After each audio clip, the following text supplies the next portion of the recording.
नमस्कार दोस्तों, आपका स्वागत है आपके अपने चैनल द यूनिवर्सल योगी में।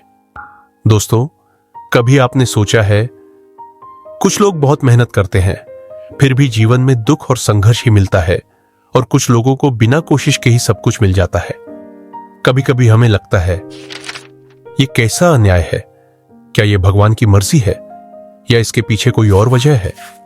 असल में इसके पीछे छिपा है एक बहुत गहरा नियम जिसे कहा जाता है कर्म। कर्म शब्द का मतलब है हमारा किया हुआ हर काम, सिर्फ हमारे हाथों से किया गया नहीं, बल्कि वो सब कुछ जो हम सोचते हैं, बोलते हैं, करते हैं या किसी से करवाते हैं, वो सब कर्म है।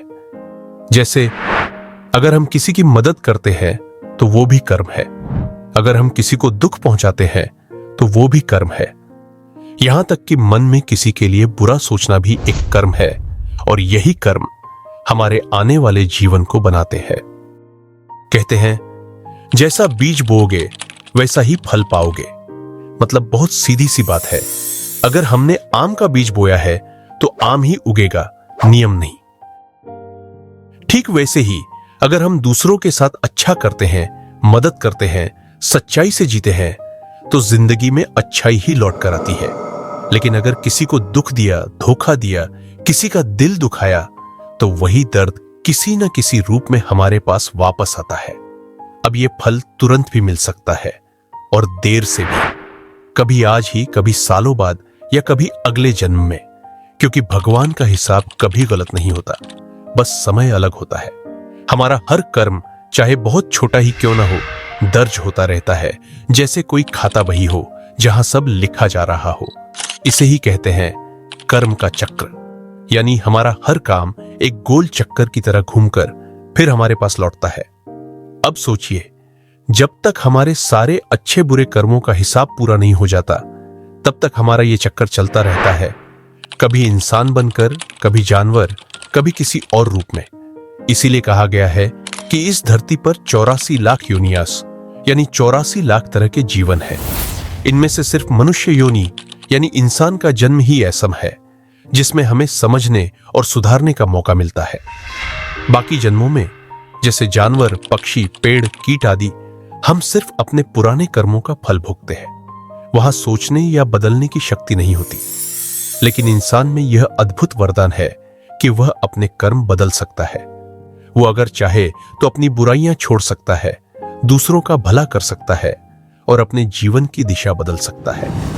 इसीलिए शास्त्र कहते हैं मानव जन्म सबसे दुर्लभ है, क्योंकि यही वो मौका है जब हम अपने कर्मों को सही करके मोक्ष पा सकते हैं, यानी जन्म मृत्यु के इस अंतहीन चक्र से मुक्ति। सोचिए, भगवान ने हमें इंसान बनाया, मतलब हमें मौका दिया कि हम अपने पिछले कर्मों को सुधारें, नए अच्छे कर्म करें और अंत में उस परम शांति को पालें जिसे मोक्ष कहते हैं। दोस्तों, कर्म एक नहीं बल्कि 3 तरह के होते हैं। संचित कर्म, यह हमारे पुराने सारे जन्मों के कर्मों का स्टॉक है।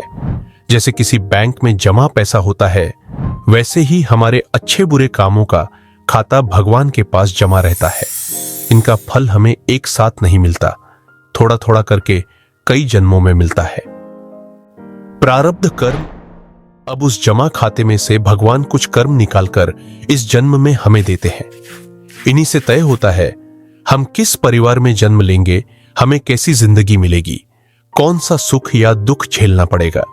यानी हमारी किस्मत या भाग्य असल में हमारे पुराने कर्मों का ही नतीजा है। क्रियमाण कर्म, ये वो कर्म हैं जो हम अभी कर रहे हैं, आज, इस वक्त। हम कैसे सोचते हैं, कैसे बोलते हैं, क्या करते हैं, यही हमारे आने वाले जन्म की दिशा तय करते हैं। यानी आज जो हम बोएंगे वही कल हमें मिलेगा। संक्षेप में समझिए, पुराने जन्मों के कर्म संचित जो इस जन्म में मिल रहे हैं, प्रारब्ध जो हम अभी कर रहे हैं, क्रियमाण, और यही तीनों मिलकर हमारी जिंदगी और भाग्य बनाते हैं। इसलिए कहा जाता है वर्तमान ही भविष्य का बीज है। अब सवाल आता है, क्या भगवान हमारे कर्म तय करते हैं? क्या वो हमें सजा या इनाम देते हैं? शास्त्र कहते हैं भगवान न्याय करते हैं, अन्याय नहीं। वो किसी को बिना कारण दुख या सुख नहीं देते। वो बस हमारे कर्मों का फल हमें लौटाते हैं। जैसे एक बैंक में आप जितना जमा करते हैं उतना ही निकाल सकते हैं, वैसे ही कर्मों का भी बैंक चलता है। जो हम करते हैं वही हमें लौटता है। ईश्वर उस बैंक के मैनेजर है जो कभी गलती नहीं करते। कुछ लोग कहते हैं कर्म अपने आप फल देता है, जैसे पेड़ अपने फल खुद देता है, वहां ईश्वर का कोई दखल नहीं होता। यह विचार मीमांसा दर्शन का है। कुछ कहते हैं ईश्वर ही कर्मों का फल बांटता है, यह विचार वेदांत दर्शन का है। और कुछ कहते हैं कर्म का नियम तो है ही, लेकिन सच्चे भक्त के कर्मों को भगवान हल्का कर सकते हैं। जैसे भगवत गीता में कहा गया है, सच्चे भक्त के कर्मों का भार भगवान खुद उठा लेते हैं। अब सवाल है, अगर कर्मों का हिसाब इतना बड़ा है तो इससे बाहर कैसे निकला जाए? उत्तर है भक्ति, ध्यान और सच्चे कर्मों से। जब हम निस्वार्थ भाव से काम करते हैं, किसी से द्वेष नहीं रखते, दूसरों के लिए भला चाहते हैं, तो धीरे धीरे हमारे पुराने नकारात्मक कर्म जलने लगते हैं। कहा गया है कर्म जलते नहीं पर भक्ति की आग में पिघल जाते हैं। सच्चा संत या सद्गुरु हमारे कर्मों को हल्का कर सकता है, लेकिन सिर्फ तभी जब हम पूरे समर्पण से उसके बताए रास्ते पर चले। तो दोस्तों, कर्म कोई सजा देने वाली चीज नहीं, बल्कि हमें सुधारने वाली प्रक्रिया है। यह जीवन हमें मौका देता है पुराने कर्मों का हिसाब चुकाने का और नए कर्मों से अपनी आत्मा को ऊंचा उठाने का। याद रखिए, हम जैसा करते हैं वैसा ही बनते हैं। अच्छे विचार, अच्छे शब्द और अच्छे कर्म, यही हमारे अगले जन्म की नींव है। अगर आपको आज का यह विषय अच्छा लगा तो इस वीडियो को जरूर शेयर करें, ताकि और लोग भी समझ सके कि कर्म सिर्फ भाग्य नहीं, बल्कि हमारे ही हाथों की बनाई हुई कहानी है। मिलते हैं अगले वीडियो में एक और आध्यात्मिक रहस्य के साथ।